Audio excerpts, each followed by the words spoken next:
Il nous reste 2 minutes. Je sais que vous aimez l'actualité. Je voudrais montrer l'image d'une collègue à vous, Josiane Balasco.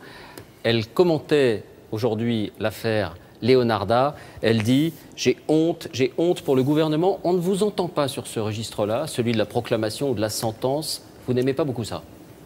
Non, mais la première chose, c'est que, en gros, cette indignation, c'est très sincère chez Josiane. Moi, j'ai traversé des rues de Paris avec elle. Elle est organiquement organisée là-dessus.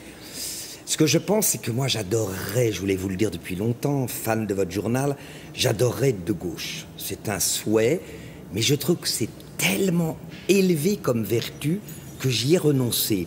Ça me semble très...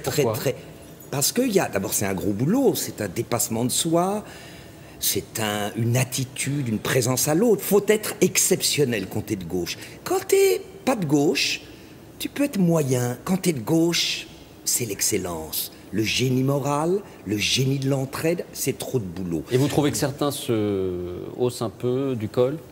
Disons que moi, mon fond de commerce a été plutôt de voir tout ce qui est petit et moyen et minable chez les êtres humains. Vous savez, la phrase de Céline, qu'un jour je vais reprendre bientôt, peut-être l'année prochaine, c'est...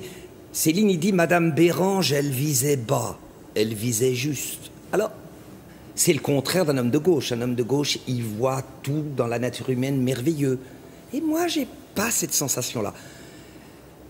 Quand Balasco s'indigne, ça a de la gueule. Ça dépend qui s'indigne. Et quand Lupini s'indigne, ça sonnerait faux.